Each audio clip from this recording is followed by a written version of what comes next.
Ketua Umum Gerindra sekaligus bakal Capres Prabowo Subianto semakin meniru Presiden Jokowi. Tidak hanya gaya berpolitiknya yang diakui sendiri belajar dari Jokowi, kali ini Prabowo mengumumkan nama baru koalisinya, yakni Koalisi Indonesia Maju. Seperti diketahui, Indonesia Maju merupakan nama kabinet Presiden Jokowi yang juga nama koalisinya pada maju Pilpres 2019. Sebelumnya, nama koalisi pengusung Prabowo adalah Koalisi Kebangkitan Indonesia Raya. Nama tersebut semacam penggabungan dari dua partai penggagasnya, yakni Gerindra dan PKB. Belakangan koalisi itu menggemuk dengan bergabungnya Golkar dan PAN serta partai non-parlemen PBB.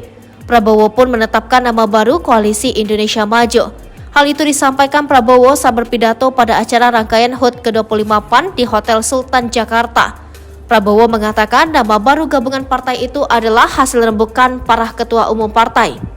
Pada acara tersebut hadir Ketua Umum Golkar Erlangga Hartarto, Ketua Umum PKB Muhaimin Iskandar, Ketua Umum PBB Yusril Iza Mahendra, dan tentunya Ketua Umum PAN Zulkifli Hasan.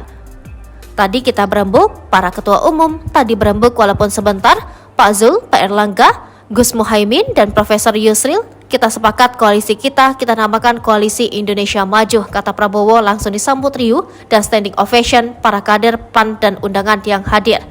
Sebelumnya, Prabowo secara tegas mengatakan bahwa para partai pengusungnya dan para kadernya adalah tim Jokowi.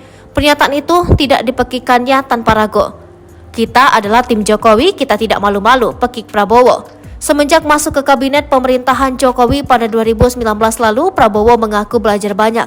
Ia juga menyimpulkan Jokowi sebagai sosok patriot yang memperjuangkan kemajuan bangsa.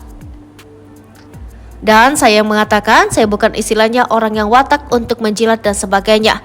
Pemerintah ini saya yakin bahwa Pak Jokowi seorang patriot yang memikirkan bangsa Indonesia, ujarnya. Menteri Pertahanan itu juga menyatakan siap meneruskan program yang telah dijalankan Presiden Jokowi selama ini. Sepenuh hati saya ingin teruskan perjuangan beliau, tegasnya.